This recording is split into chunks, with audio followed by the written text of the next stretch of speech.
Um grupo de heróis está indo para a Floresta Sombria em uma missão com o objetivo de libertar sua terra natal. Cada um desses heróis possui armas poderosas que são conhecidas como tesouros, capazes de dar ao usuário poderes sobre-humanos. Assim, eles estão completamente preparados para derrotar as bestas negras daquela floresta. Porém, no momento em que chegaram ao destino, o homem que dirigia a carruagem é lançado para longe, sendo atingido por uma criatura e desaparecendo no ar. Sem perder tempo, o grupo parte imediatamente para a batalha. O líder Stefan ordena que todos assumam a formação e avancem diretamente para o covil das bestas. O guerreiro, que empunha uma espada curta, começa a cortar os monstros à sua frente com uma técnica de redemoinho, enquanto Stefan arranca a cabeça de uma serpente gigante com um golpe preciso de sua lâmina. Apesar de decapitada, a serpente ainda tenta morder Stefan, o que obriga Alicia a agir rapidamente. Ela crava sua espada diretamente no olho da criatura, encerrando a ameaça de vez. Até então, a equipe vem se saindo bem. Com todos os monstros mais fracos eliminados, os heróis seguem mais fundo na caverna em busca do Senhor das Feras do Sul. Eventualmente, chegam ao centro da caverna e se deparam com Clevatis, o monstro conhecido como a Luz do Luar. Logo na entrada de Clevatis, uma aura pulsante toma conta do ambiente, e todos sentem a intensidade da presença daquela criatura. Stefan acredita que, com o poder da amizade, podem superar qualquer desafio. Mas essa esperança logo é destruída. Quando Clevatis cobre as paredes com o sangue de Stefan,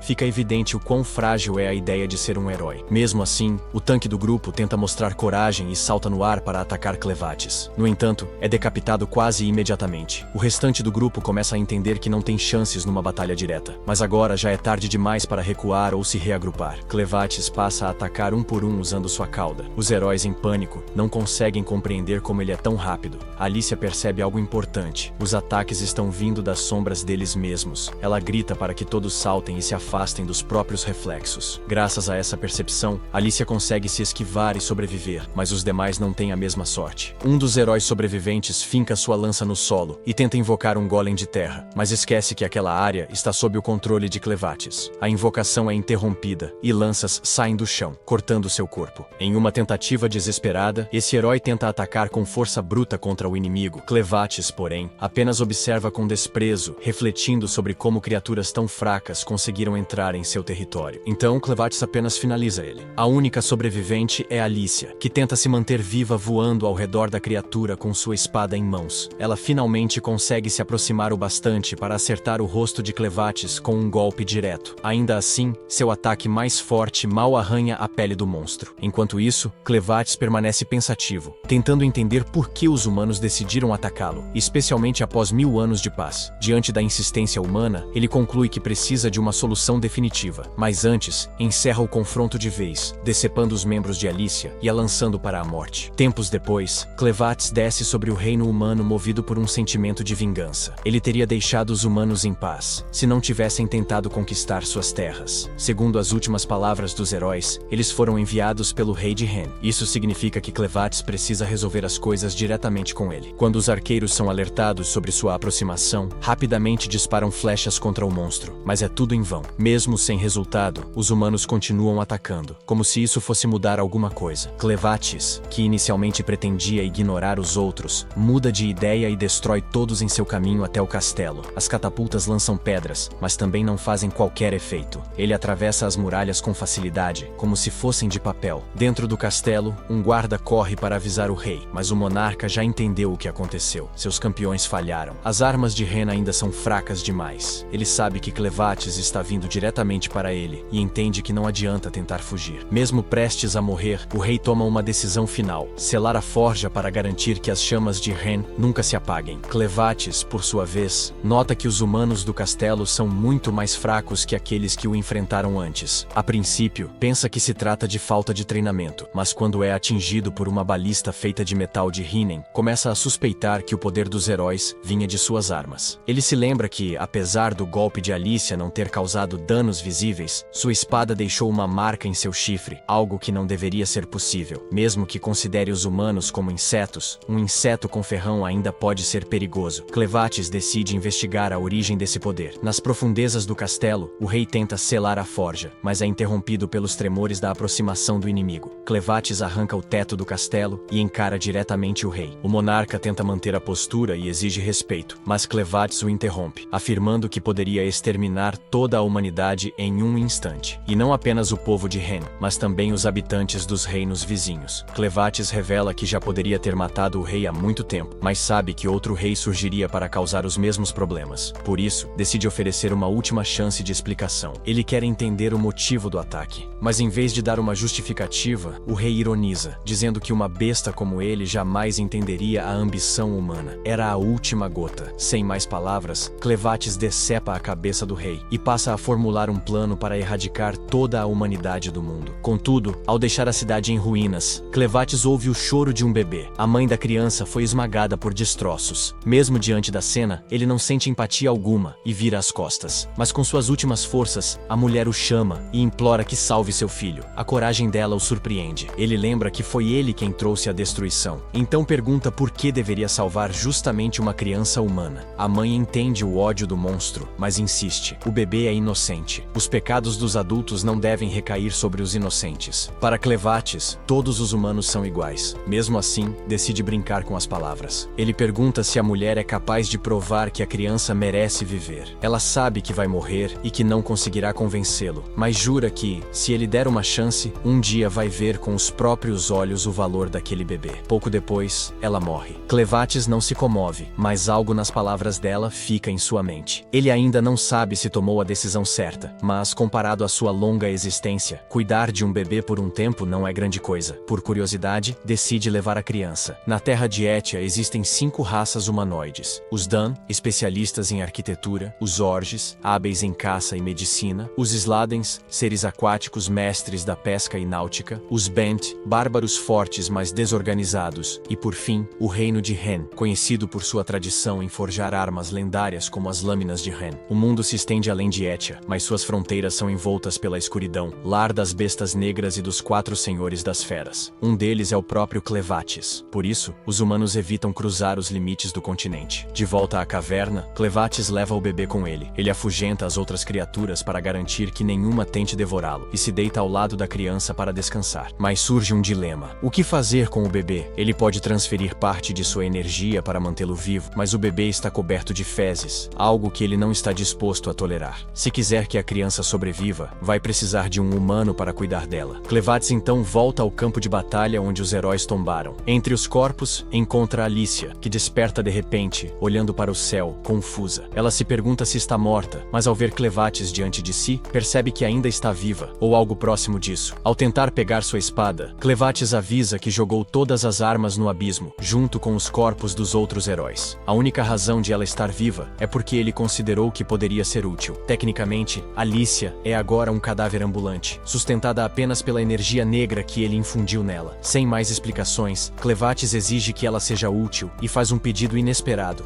leite. Alicia demora alguns segundos para entender, mas ele não está brincando nem pedindo, está dando uma ordem. Ele precisa de leite, e ponto final. Usando seus poderes, obriga Alicia a obedecer. Depois de um tempo tentando, ele percebe que isso não vai funcionar. Alicia explica que nunca teve filhos, e portanto, não pode produzir leite. Ela também não entende por que Clevatis quer manter um bebê vivo. Ele não se sente obrigado a justificar nada. Se ela não pode produzir leite, vai ter que ajudar de outro modo. Enquanto Clevatis continuar alimentando a criança com sua energia, ela não vai morrer, mas vai continuar faminta. Ele pergunta se existe outra forma de conseguir leite. Sob a influência da energia sombria, Alicia não pode mentir. Ela responde que ele precisa de uma mulher lactante, com uma mama de leite para alimentar o bebezinho. Mas para encontrar uma, teria que ir até uma cidade humana. Com sua aparência atual, causaria pânico. Por isso, Clevatis decide assumir uma forma humana e se infiltrar. Então, ele escolhe a aparência da mãe do bebê. A partir de agora, seu nome será Kren e o bebê será chamado Luna. Kren ordena que Alicia o leve até a vila mais próxima, mas antes, fazem uma pausa para que ela possa lavar o cobertor da criança. Durante a lavagem, Alicia nota algo estranho. O cobertor tem o brasão real de Ren bordado. Enquanto isso, nas ruínas do antigo reino, a notícia da destruição se espalha, e um batedor é enviado para inspecionar os destroços. Ele não acredita que uma única besta sombria tenha causado tanta destruição. Para ele, esse sempre foi o motivo de considerar um ataque aos senhores das feras uma ideia suicida. E o pior é que que tudo aconteceu no mesmo dia em que a princesa herdeira deveria fugir com seu filho. De volta ao rio, Alicia confronta Crane e pergunta se ele sabia que Luna era da família real quando decidiu levá-la. Crane diz que não sabia. Alicia então mostra o cobertor e explica que aquele tecido é reservado apenas aos membros da realeza. Ao ouvir isso, Crane liga os pontos e percebe que o local onde encontrou o bebê era exatamente sobre os escombros do castelo. Faz sentido que Luna seja da realeza, mas isso não muda seus planos. Alicia insiste, perguntando o que ele quis dizer com escombros do castelo. Crane, sem rodeios, revela que destruiu o reino de Ren e matou o rei na noite anterior. Alicia fica em choque. Ela não acredita que Ren foi realmente destruído. Crane apenas dá de ombros e lembra que foram os humanos que começaram a guerra. Para ele, foi apenas uma resposta. Para Alicia, no entanto, se Luna for mesmo o último membro da família real, muita gente poderosa virá atrás deles. Crane, curioso, pergunta por quê. Alicia explica que apenas membros da realeza de Ren conhecem as técnicas especiais de forja usadas para criar as lâminas lendárias de Ren. Nesse momento, ela percebe que falou demais. Crane nunca tinha pensado no futuro de Luna, mas agora começa a considerar seriamente a ideia de torná-la a nova monarca dos humanos. Assim, ele poderia controlar tudo nos bastidores. E se os humanos ousassem se rebelar de novo, ele poderia destruí-los sem piedade. Mas, por enquanto, sua prioridade ainda é conseguir leite para alimentar Luna. Então, Crane ordena que Alicia se apresse. Alicia, por sua vez, continua sem entender por que ele se importa tanto com o bebê. No entanto, está absolutamente certa de uma coisa. Se algo acontecer com Luna, Crane exterminará todos os humanos do continente. Durante a viagem, alguns bandidos os atacam, e Crane leva uma pancada forte na cabeça. No começo, quando Alicia percebe que são só bandidos, acha que seriam alvos fáceis para o poderoso Senhor das Sombras Sombrias. Infelizmente, Crane cai no chão depois do golpe e começa a sangrar muito. Ao ver isso, Alicia grita como uma criança assustada e acaba levando uma pancada na nuca, desmaiando na hora. Um tempo depois, Alicia acorda com uma visão que parece mostrar seus soldados marchando para atacar o esconderijo de Clevates. Antes de se acostumar com essa espécie de parque de diversões, Crane a chama de boba e manda ela acordar de verdade. Nesse instante, ela volta à realidade. Eles foram pegos pelos bandidos. Crane revela isso com um sorriso no rosto. Estão na carroça dos bandidos, onde vários outros cativos estão sentados ao lado de Crane. Ele segura a bebê Luna com um olhar calmo, o que deixa Alicia ainda mais preocupada, sem entender o que está rolando. Ela nota que Luna está dormindo e pergunta como Crane conseguiu acalmá-la. Crane explica que Luna chorava antes, mas agora está tudo bem, já que a viagem segue tranquila. Alicia se aproxima e sussurra, perguntando por que ele, um dos reis demônios mais fortes de todos os tempos, se deixou capturar de propósito. Ela pensa que, ao mudar sua aparência, Crane também perdeu parte de sua força, por isso foi derrubado com só um golpe. Crane diz que ela está quase certa, mas não totalmente. Conta que a mudança na aparência deixou seu corpo fraco como o de um humano, algo que ele não esperava. Por isso, quando levou um golpe pelas costas de surpresa, caiu fácil. Basicamente, a defesa natural de Crane está mais fraca agora, mas ele ainda pode usar seus poderes para ficar forte de novo. Então, por que Crane não tentou escapar ainda? Ele responde que, disfarçado de humano, quer esconder seus verdadeiros poderes até Luna virar a próxima rainha. Por isso, está deixando as coisas seguirem seu rumo. Além disso, Crane quer aprender mais sobre o mundo humano, como o motivo de essas pessoas pobres terem sido sequestradas. E é por isso que escolheu não fugir. Ao ver o quanto Crane é ingênuo nisso, Alicia explica ao cabeça dura que eles e os outros foram pegos por bandidos que devem querer vender as pessoas para traficantes de escravos. De qualquer jeito, Alicia pede a Crane para não julgar os humanos só pelo jeito dos bandidos, dizendo que esses são os piores entre eles. Logo depois, a carroça chega à base dos bandidos, e os cativos são separados em dois grupos,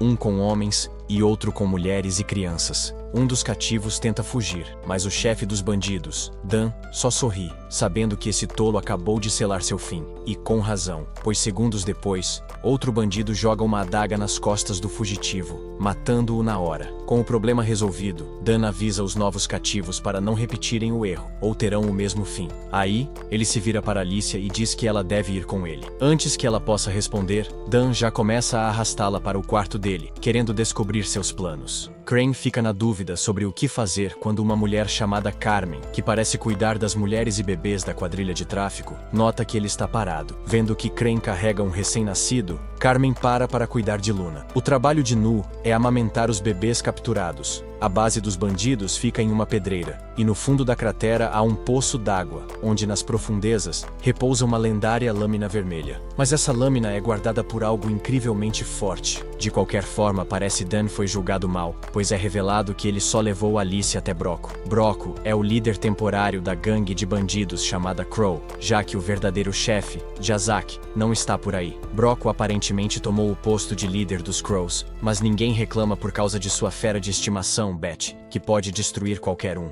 Alicia reconhece essa criatura como um demônio ocidental, e fica surpresa ao saber que Broco conseguiu domá-la. Broco fala com Beth, que diz querer brincar com um humano homem. Então, Broco deixa ela escolher entre os dois bandidos que vieram com Alicia. Mas antes disso, Broco conta o verdadeiro motivo de levar Alicia ao escritório dele. Os bandidos tinham todos os cristais mágicos que Alicia pegou da base de Crane, e Broco já viu que esses cristais vieram do Monte Moon, o esconderijo de Clevatis. Olhando as provas e vendo que Alicia não se assustou com Beth, a fera demoníaca, ele conclui que ela é uma das 3 heroínas enviadas de Raiden para derrotar Clevatis. Broco acha que Alicia ia para Raiden com a bolsa cheia de cristais mágicos. Aí, ele dá a notícia pesada. A capital real foi destruída por Clevatis. Mas ele diz que isso não é tão ruim para os Crows, revelando que tem uma espada avermelhada, a Mana Hidlart, que só a realeza de Raiden sabia fazer. Claro, a espada de Broco é falsa, e sua gangue vende cópias para trouxas que não sabem a diferença de um artefato de verdade. Com o fim da família real,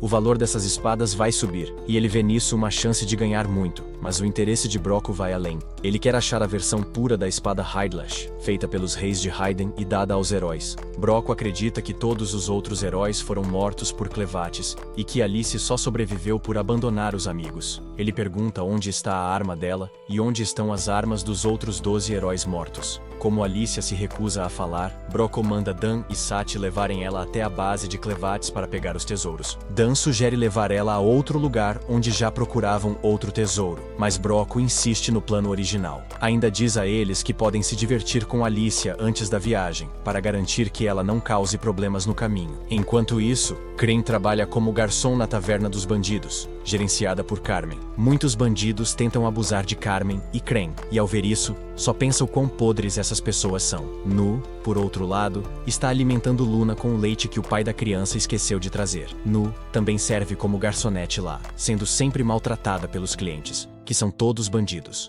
Crane atende todos com paciência e obediência, e muitos até ficam impressionados com sua dedicação. Mas Carmen sente algo estranho. Todos acham que Crane é um orc por causa dos chifres, mas a pele dele é clara demais, e os olhos têm um brilho de assassino. 2 bandidos começam a judiar de Nu e a arrastam para se divertir com ela. Eles a machucam a noite inteira, deixando-a cheia de feridas e hematomas. Nu não reclama. Quando terminam, ela volta para a taverna e continua cuidando de Luna. Os 2 bandidos que a machucaram começam a se sentir fracos e tontos até sumirem da existência. Foi Crane quem fez isso, fazendo justiça. Ao ver Nu alimentar Luna, encontra a criança nos braços de Crane. Ela não sabe o que ele fez com os homens, e só se importa em cuidar do bebê. Pega Luna e leva para um galpão para amamentá-la. Crane se senta com ela e pede que conte sua história. Quer saber se ela também faz parte dos Crows e o que eles fazem de verdade. Nu não hesita, mas Crane a incentiva a continuar falando. Ela conta que cresceu naquele lugar. Sua única identidade é ser dos Crows. Nunca conheceu o pai e sua única família era a mãe, mas nunca viu o rosto da mãe, só as costas. Sabia que ela era escrava porque havia sido machucada por homens. Aos 12 anos, a mãe sumiu. Nu não sabe se ela morreu ou fugiu. Lembra só de estar comendo quando os homens vieram e a espancaram. Nos anos seguintes, sua vida virou um pesadelo. Percebeu que a mãe tinha sido seu escudo todo esse tempo. Apanhava todo dia e acabou vivendo como animal até conhecer Carmen. Carmen disse que, se ela agradasse os homens, eles parariam de machucá-la e ficariam felizes. Nu seguiu esse caminho. Aprendeu a satisfazer os homens, mesmo não sendo como Carmen. Mas a vida melhorou. Pelo menos agora tinha um trabalho e podia alimentar as crianças com seu leite. Crane pergunta por que ela tem leite se não tem filhos. Ela revela que ficou grávida, mas o bebê nasceu morto. Carregar a criança lhe dava esperança de seguir viva, mas o parto foi terrível. Ao saber que o bebê morreu, sentiu como se afundasse em um mundo gelado. Achou que morreria e estava pronta para isso, pensando em reencontrar o filho. Mas algo mudou. Sentiu calor abriu os olhos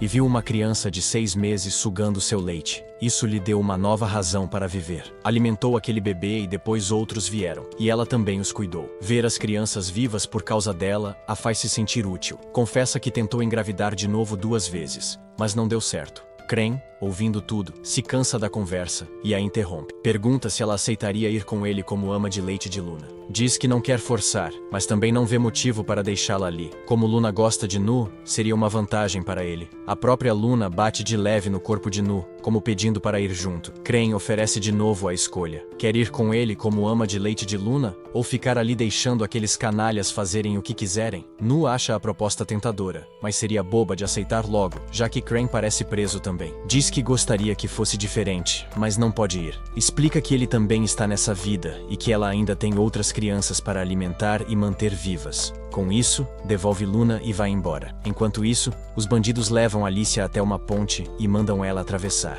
Chegando no meio, ela para e olha para baixo. Eles acham que ela pensa em se jogar e zombam, dizendo que não sobreviveria à queda. Mas Alicia não quer se matar. Está olhando o rio e vê pedras preciosas na água. Sabe exatamente o que isso significa. Antes de falar, os bandidos dizem que aquele é o rio onde o herói lendário Cord morreu. Alicia reconhece o lugar na hora. Aí, um dos escravos se oferece para entrar no rio. Diz que, se pegar o que querem, ele e a esposa serão libertos. A esposa o incentiva, lembrando a promessa aos bandidos. Mas assim que o homem pula, monstros surgem e o devoram na frente de todos. Alicia sabia que os bandidos não cumpririam. Esse lugar, chamado LB Shaft, é infestado de monstros desde uma grande inundação há 300 anos. No rio, está escondida a espada lendária Arventis. Os bandidos queriam que alguém a pegasse, mas isso é quase impossível. Ela os chama de canalhas, pois sabiam que o cara morreria e nem amarraram direito a corda de segurança. Eles a repreendem, dizendo que ela não está ali para dar palpite. Aí, o cara encarregado de bater nela aparece. Chama-se Pedro e pula na ponte com intenções nojentas, dizendo que vai tirar a roupa dela e humilhá-la. Mas antes que chegue perto, Alicia quebra o próprio pulso para soltar a mão e pega da espada dele. Depois, corta a corda da ponte e se joga no abismo. Enquanto cai, murmura para si mesma, confiando nas palavras de Crane, que disse que ela não morreria. E aí fica a dúvida: será que ela vai sobreviver? Os caras ficam se perguntando o que levou a garota a se jogar de uma altura tão grande, achando que ela morreu, e agora não sabem como vão explicar isso ao chefe, já que Alice ia guiá-los até Clevates. Sem saída, eles precisam descer, porque se o chefe descobrir, vai acabar com os dois. Enquanto isso, Alice volta à vida, mesmo com o corpo todo quebrado, mas não sente nada abaixo do pescoço. Seu corpo está paralisado e os bandidos estão chegando perto. Ela tem que achar um jeito de escapar dessa enrascada. De repente, sem esperar, o sangue dela começa a subir e Clevates aparece, xingando-a por ter perdido tanto sangue. Alice pergunta por que Clevates está tão pequeno. O garoto explica que seu poder depende da quantidade de sangue mágico dela. O tanto de sangue que Alice tem é o que a mantém viva. Se perder tudo, vai morrer de verdade. E não tem muito o que fazer. Enquanto Alice ainda servir para algo, ele vai trazê-la de volta ao corpo sempre que der. Fazendo isso, a parte do corpo que não foi destruída completamente será consertada. Alice não entende por que ainda não foi curada ou se já não tem mais utilidade. Clevates quer fazer uma pergunta antes de qualquer coisa para ajudar, já que não tiveram muito tempo para conversar. Enquanto se afastavam, Clevates achou a pessoa ideal para alimentar Luna. O nome dela é Nelo, e ela está com os bandidos. Pelo olhar mágico de Clevates, Nelo nunca foi bem tratada por aquelas pessoas. Clevates pensou que ela aceitaria o convite para se juntar a eles na missão de criar Luna e sair dali. Não entende por que Nelo recusou sem nem pensar. Alice diz que deve ser por causa da aparência de Clevates. Os bandidos não deixam ninguém escapar daquele lugar. Eles iriam atrás dela sem pestanejar. E não importa aonde Nelo fosse, seria morta por eles. Então, talvez Nelo ache que não sobreviveria fugindo, preferindo ficar onde sabe que vai aguentar e ajudar as crianças que chegam precisando dela. Clevates entende, mas ainda não sabe como convencê-la. Alice sugere acabar com todos os bandidos para Nelo se sentir segura para ir. Assim, ninguém vai persegui-los. Com o poder de Clevates, ele poderia derrotar todos com facilidade, mas decide não fazer isso. Não quer que saibam que saiu da Montanha da Lua, para não atacarem o lugar enquanto ele está fora. Clevates tem seus motivos para viajar, especialmente por causa de Luna. Por isso, quer que Alice acabe com os bandidos. Quer que ela elimine todos os que se chamam Corvos, já que ela fazia parte dos 13 heróis. Matar esses bandidos seria moleza para ela. Alice pede para ele esperar um pouco, Não é simples acabar com tanta gente sem nada nas mãos. Os heróis não são invencíveis. Logo depois, Alice volta à vida, e seus ossos começam a se juntar de novo. Os bandidos ficam sem entender, vendo a garota toda destruída no chão voltar ao normal. Alice sente uma dor horrível enquanto os ossos se ajeitam. Os homens entram em pânico e sabem que isso não é normal. É algo além da realidade, mas isso não importa. O que realmente interessa para eles é que ela esteja viva para levá-los às armas dos heróis. Se for preciso, podem arrancar os braços e pernas dela, mas ela precisa guiá-los aos tesouros. Avançando contra ela, Alice leva o golpe só para pegar a espada, o tapa-olho e tirar as algemas dos pés. Ao se equipar, nota que está suja, mas mesmo assim vai usar tudo para parecer uma pirata e acabar com todos. Alice decide fazer o que Clevatis quer, eliminar os bandidos. O garoto precisa achar Nelo logo para convencê-la a ir com eles. A cena muda para a garota, que explica que demorou porque estava alimentando o bebê. Preocupada com a amiga, deseja que ela tome mais cuidado. Agora as duas precisam limpar tudo antes que os bandidos cheguem. Nelo começa a arrumar. Carmen não entende o motivo de tanto bom humor. Nelo quer saber mais sobre o mundo, já que está com os corvos desde que nasceu e não conhece nada lá fora. Carmen não sabe bem como é o mundo externo, assim como ela e os outros que estão ali, que perderam suas casas ou cometeram crimes graves. Não tem boas lembranças de fora, por isso não consegue explicar para Nelo. Quer saber por que Nelo está tão curiosa sobre o mundo de fora. Pensa que ela quer fugir, mas Nelo nem pensa nisso, achando impossível. Ainda assim,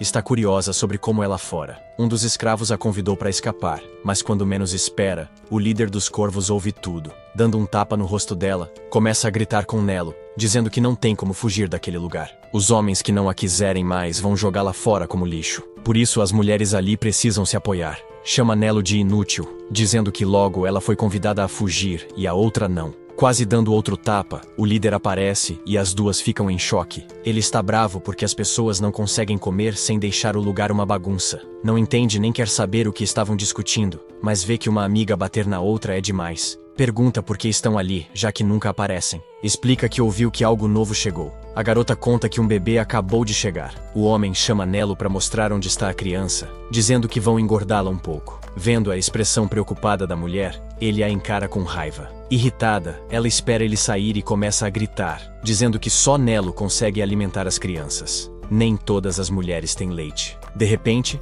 Clevatis aparece atrás da garota e diz que ninguém mais pode alimentar Luna porque Nelo foi levada. Ela desejou algo que não podia ter: liberdade. Ao olhar nos olhos da garota, nota que estão vazios e sente medo só de encarar. Clevatis quer que ela conte tudo direitinho. Levando Nelo para um lugar bem afastado, o homem revela que ela sempre viveu ali, mas nunca soube da existência daquele ponto. Explica que já foi uma mina cheia de minérios raros. O combustível da lamparina é esse minério, que também serve para outras coisas. Recentemente passou a ser chamado de magia. Antes de entrar para os corvos, o homem passou anos estudando isso. Olhando para o chão, Nelo se assusta ao ver o crânio de uma pessoa jogado ali. O homem pede calma, dizendo que pode ser de um rato, já que são pragas naquele lugar. De repente, a lamparina apaga e ela não vê mais nada. Chamando pelo chefe, ele diz que logo vai acender de novo. A lamparina pode estar com defeito, precisa de 1 segundo. Quando a luz volta, uma criatura enorme aparece.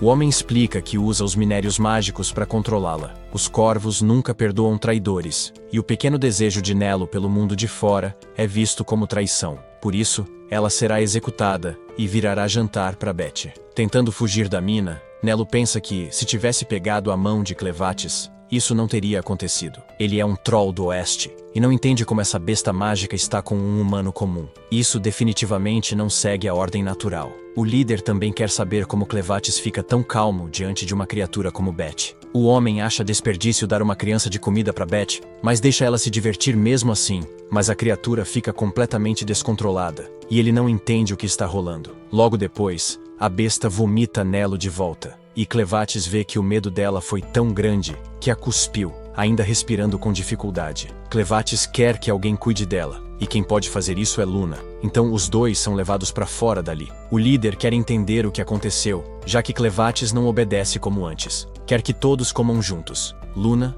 Clevatis e a criatura. Olhando para trás, pergunta onde está o bebê. Também questiona se Clevatis usa magia. O garoto não sabe o que é magia, e o líder acha que ele está bancando o esperto. Aí explica que foi sua geração que criou o conceito de magia e pede atenção, porque vai dar uma aula sobre os básicos. tira um pó da blusa, onde tem larvas que controlam o hospedeiro. Levou anos para aperfeiçoar, e até agora só controla uma troll fêmea. Mas um dia quer dominar todas as criaturas do mundo. Ordena que Beth ataque. Clevatis leva um golpe e é jogado para longe. Quer saber por que Alice nunca explicou nada sobre magia, já que nessa forma sente cada impacto. Enquanto isso, Alice ainda luta contra os bandidos, e todos a chamam de monstro. Vamos para um momento do passado, onde ela treinava com o pai, que ensinava tudo sobre magia. Perguntando como ficar mais forte, o pai disse que ela nunca podia hesitar, nunca deveria parar de ferir o inimigo. Quando a rigidez do corpo sumisse, ficaria ainda mais forte. O mais importante era confiar na força da espada. Voltamos ao presente do anime com Alice derrotando todos com facilidade. Um dos homens sabe que não ganha na técnica, então tenta na força. Acertando um golpe na espada dela, consegue bloqueá-la e jogá-la longe. Mesmo assim, nada acontece com ela. Alice se levanta, e os homens querem saber do que são feitos os ossos dela. A garota percebe que precisa de uma espada melhor e corre, tentando pegar a lendária no rio. Vendo que ela foi pro riacho, um dos homens entende que ela espera alguém cair para se alimentar. Sobe para cima, enquanto os bandidos continuam atrás de Alice. Eles quebram uma parte da tábua, jogam maçãs para a besta e ainda a perseguem. Alice corta outra parte da corda, e aí é a vez da besta mágica se alimentar. Todos são puxados para o fundo do mar, e as bestas devoram os bandidos. Querendo saber onde está a mulher, descobrem que ela se escondeu no balde de maçãs. Ela tem uma vantagem que o herói antigo não tinha. Não se afoga de jeito nenhum. Agora, vai atrás da espada lendária. Mesmo assim, no fundo do mar, outra besta a espera. Enquanto o barril afundava até o fundo do lago, a pressão da água começou a machucar Alicia com uma dor forte. Mesmo sem poder morrer, ela ainda sentia uma agonia enorme, mas aguentava firme até avistar a espada lendária. Boa parte do corpo dela já estava dormente por falta de ar, mas ela seguia nadando em direção à arma. Quando estava quase pegando, um olho gigantesco se abriu, mostrando que ela e a espada não estavam no fundo do lago, e sim sobre um monstro colossal. Desesperada, Alicia tentou agarrar a espada, esperando que o poder dela aumentasse suas forças para sobreviver. O monstro então a engoliu inteira junto com a arma. Com o último fôlego, ela conseguiu segurá-la. Nesse momento, as palavras do pai ecoaram na mente dela. Ele tinha dito que ela tinha mais talento que qualquer um para liberar os poderes da espada lendária, o que a fazia uma heroína única. Essa lembrança deu a Alicia o empurrão que precisava para lutar, e ela conseguiu escapar pela boca do monstro. O estômago dela tinha sido rasgado por uma mordida, e ela começou a perder muito sangue, o sangue mágico purificado. Mas, sendo meio humana, meio zumbi, ainda ficava consciente, focando em liberar as habilidades da espada. Ao absorver o mana da arma, Alicia golpeou com tanta força para baixo que o impacto a impulsionou para cima. Para ela, a espada tinha poderes parecidos com os de peixes aquáticos, ideal para lutas submersas. Aí se perguntou como o herói lendário antigo perdeu essa arma. Achou que o herói deve ter sido derrotado por aquela fera colossal de algum jeito. Talvez fosse um demônio ancestral. Nesse mundo, demônios gigantes viviam há dezenas de milhares de anos e gostavam de ficar escondidos. Provavelmente por causa da escavação de magia, essa besta adormecida foi acordada, e o herói, sem saber que o lago era o esconderijo dela, caiu na armadilha. De qualquer forma, Alicia continuou golpeando a espada e nadando para a superfície, quando viu muitos corpos frescos na água, mortos por monstros menores. Ela, no entanto, não se importou com eles. Era muito mais forte e cortou o caminho até finalmente emergir.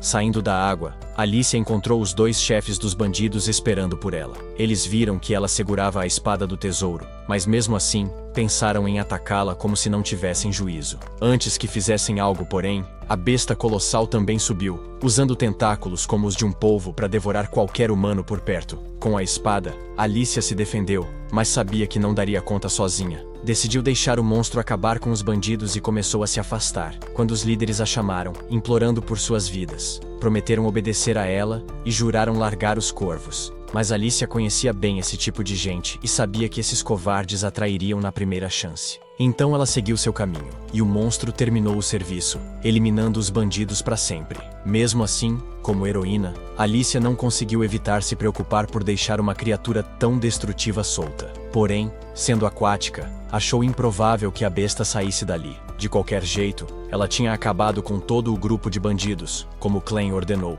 e agora se perguntava o que fazer depois. Foi aí que Clem falou com ela pela conexão mágica de sangue, perguntando se a missão estava completa. Pelo jeito que o sangue dela estava agitado antes, Clem assumiu que sim, mas vendo os ferimentos, percebeu que ela passou por apuros. Alicia ficou chocada com a cara de pau dele. Disse que, em vez de ficar parado, ele deveria ter ajudado, contando que se meteu numa briga feia com o demônio colossal. Ouvindo isso, Clem pediu desculpas, dizendo que estava lidando com sua própria confusão, o que surpreendeu Alicia. Ela nunca imaginou que o poderoso rei demônio tivesse problemas. Clem explicou que a forma humana limitava seus poderes de verdade, mas o maior problema eram os truques baratos e novos que os humanos usavam contra ele. Ficou irritado com Alicia por esconder a existência da magia, por isso, disse que ia puni-la. Clem já tinha acabado com Betty e o mestre dela, Broco, que fugia desesperado até trombar no corpo de Nu. Ao se virar, viu Luna sentada ao lado de Nu, e como vilão que era, decidiu sequestrar a criança. Enquanto isso,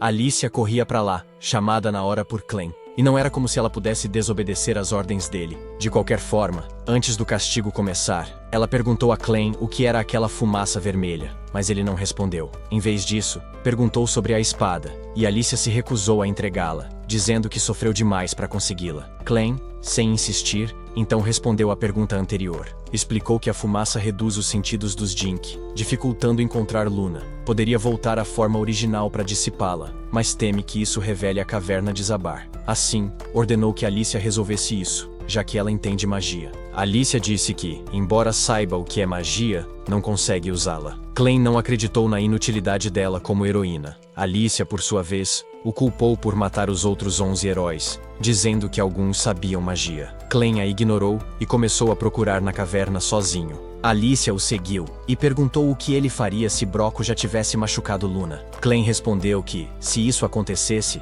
perderia o interesse pelo mundo humano, uma ameaça clara de destruir tudo. Então, precisavam achar Luna antes que Broco fizesse algo, ou milhões de inocentes pagariam. Sabendo que Luna era a única que podia para evitar o fim da humanidade, Alicia não tinha escolha a não ser encontrar a menina. Caminhou ao lado de Clem e viu um rastro de sangue. Examinando, notou que era sangue humano, e perguntou a Clem se Nu estava ferida. Sim, Nu estava machucada e sangrando, mas Clem disse que estancou o sangramento por enquanto, embora soubesse que não duraria. Vendo o sangue arrastado no chão, Alicia pensou em duas opções. Ou Nu se arrastou para salvar o menina, ou alguém a estava arrastando. A resposta era a segunda, mas não como imaginava. Na verdade, ninguém arrastava Nu. Era ela quem segurava Broco pelas roupas, garantindo que não levasse Luna. Antes, Broco tinha encontrado Luna e Nu no chão, e pegou a menina. Para protegê-la, Nu agarrou firme as roupas de Broco, impedindo a fuga. Broco se irritou com a resistência, e perguntou até onde ela iria, insistindo que só queria a garota. Lembrou que, ao achar Luna, tentou se aproximar,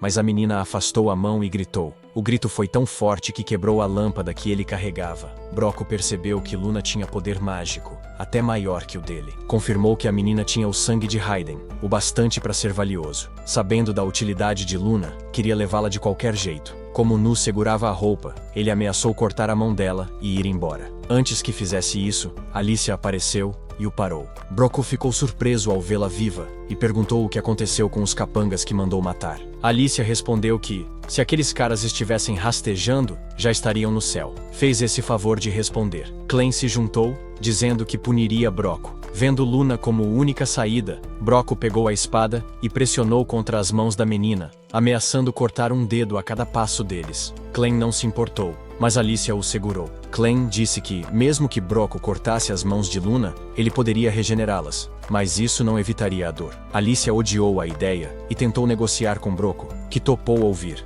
Ela disse que tinha a espada lendária que ele queria e a mostrou. Ofereceu entregá-la em troca da menina. Ela jogou a espada na parede e deu a Broco duas opções: largar a garota e pegar a arma com as duas mãos, ou levar a menina e deixar a espada. Broco hesitou. O fato de Alicia oferecer a espada mostrava o valor da menina, confirmando que Luna tinha o sangue de Raiden. Broco achou que uma espada não bastava para desistir da garota. Então propôs uma nova condição. Só largaria Luna se soubesse a localização das outras espadas. Alicia hesitou, mas Clem a convenceu, dizendo que eram só armas e ela podia revelar. Estão todas no Monte Lua, onde Clem atacou antes. Alicia contou a Broco, que riu, pensando que os enganou para conseguir o que queria, sem saber que eles não eram bobos. Broco pegou um pó mágico, espalhou no corpo e se gabou de ir atrás das espadas sozinho. Ficou invisível e Luna começou a chorar. Broco murmurou que deixaria aquela espada e buscaria as outras 12. Foi embora, achando que ninguém o via,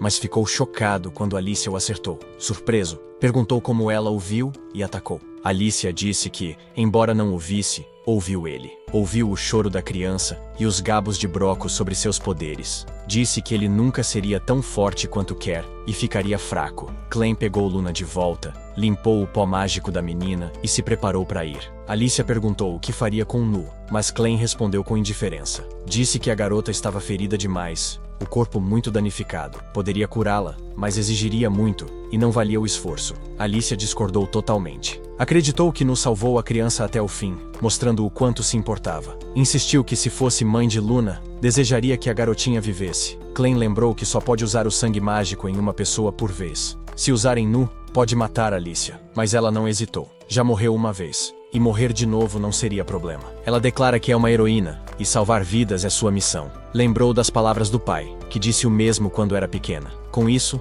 Clem transferiu o sangue dela para Nu. Nu acordou, surpresa por estar viva. Perguntou a Clem se foi ele quem a salvou, mas ele disse que não. Foi Alicia quem decidiu, e se quisesse agradecer, era ela. Comentou que, por mais forte que Alicia seja, ainda é humana e logo acordaria. Como previsto, Alicia abriu os olhos minutos depois, estendendo a mão para a espada instintivamente. Ficou aliviada ao ver a arma ainda com ela. Clem deu Luna a Nu e a chamou por um novo nome. Nuru disse que ela renasceu, então o nome deve mudar. Agora deve seguir ele. Nuru abraçou Luna contra o rosto com carinho, sorrindo ternamente enquanto pensava na jornada que viria. Esperava não ser um peso. A jornada de 3 virou a de 4. No dia seguinte, Clevates decide confiscar a espada mágica de Alicia, dizendo que ela atrai atenção demais. Sua sombra engole a espada e Alicia fica completamente devastada com isso. Mas ele diz que a devolverá quando for necessário. Então ela deveria estar grata por ele não simplesmente jogá-la fora. Nesse momento, Nell chega e diz a Clevates que ele usa feitiços extremamente estranhos. Clevates pergunta se ela arrumou tudo o que precisam para a viagem, e ela mostra toda feliz que pegou tudo, inclusive roupas novas para Luna. Alicia fica surpresa e pergunta a Nell se a bagagem não é pesada demais para ela, mas a garota responde que, na verdade, é bem leve. Alicia começa a se perguntar se Cleveiras substituiu partes do corpo de Nell pelas de bandidos para lhe dar força extra. De repente, Nell diz que pode carregar a espada e a armadura de Alicia também, se ela quiser. Mas Alicia responde que não tem mais sua espada. Nell lembra que Carmel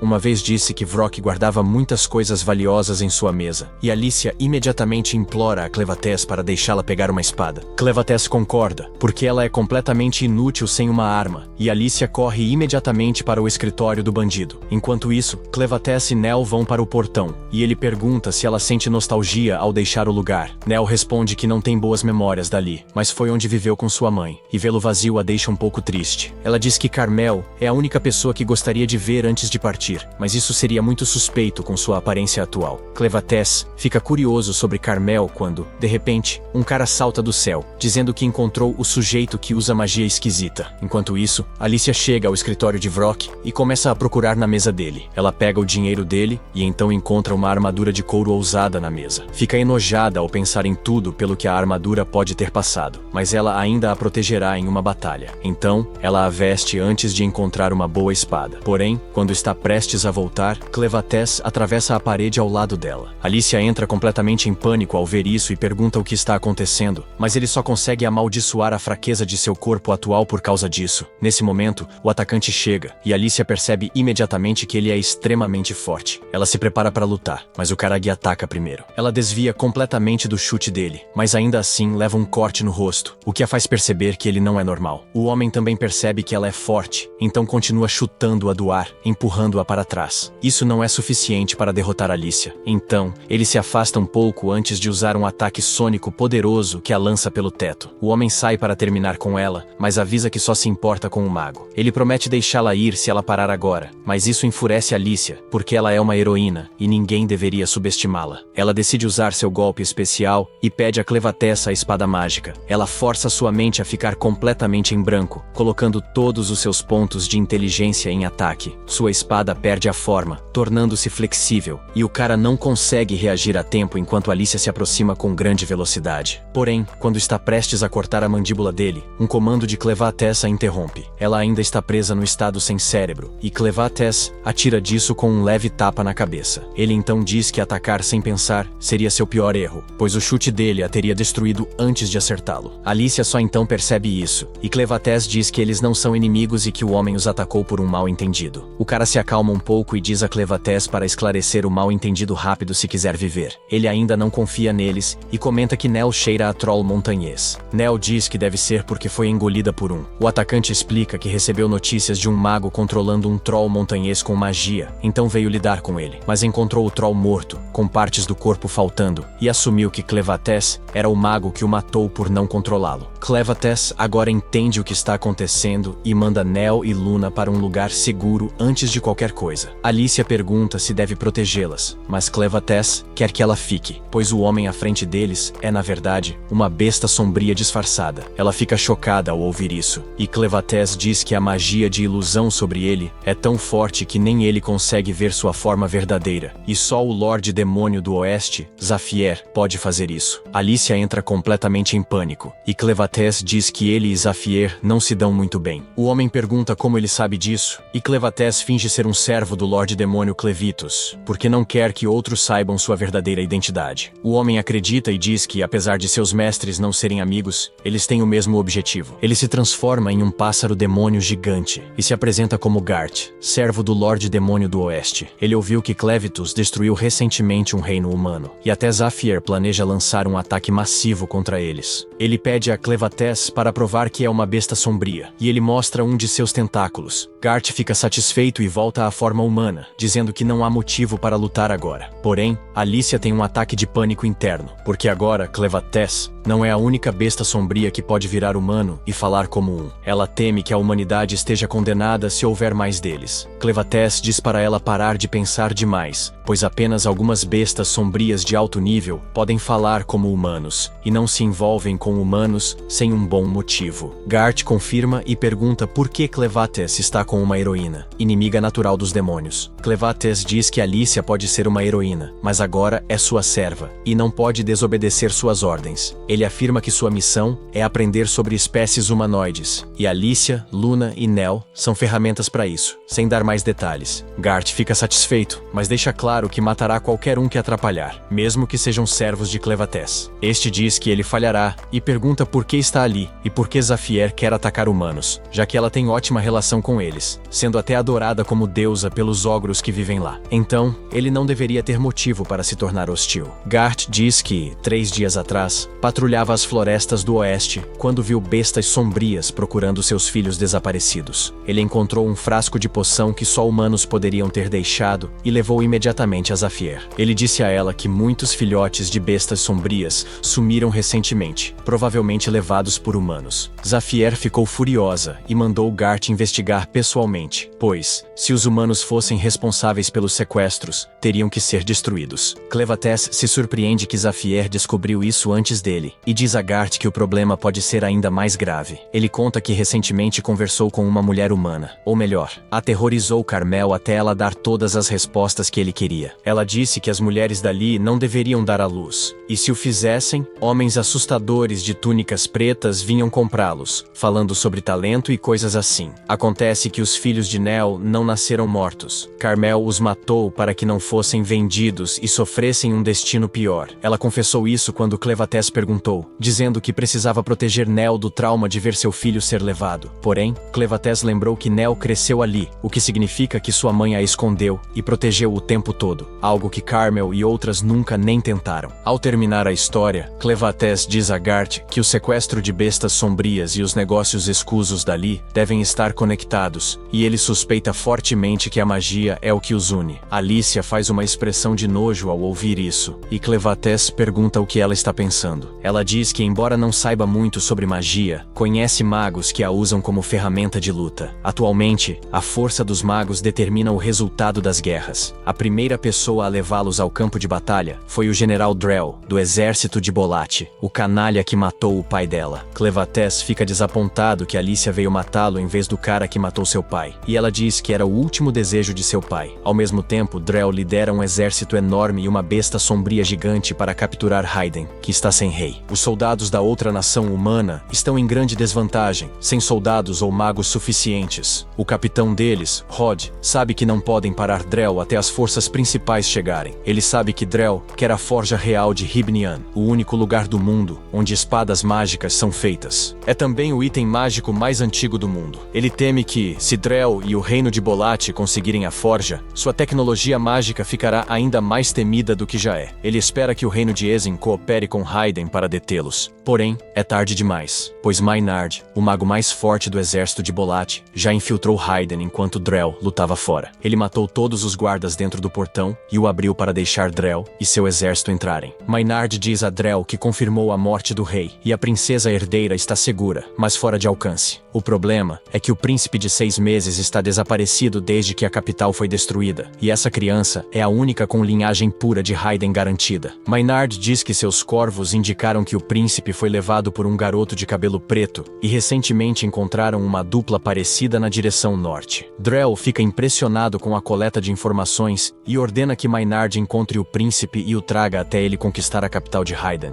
Obrigado por assistir até aqui, logo mais volto com o episódio 6 desse anime. Valeu, fui!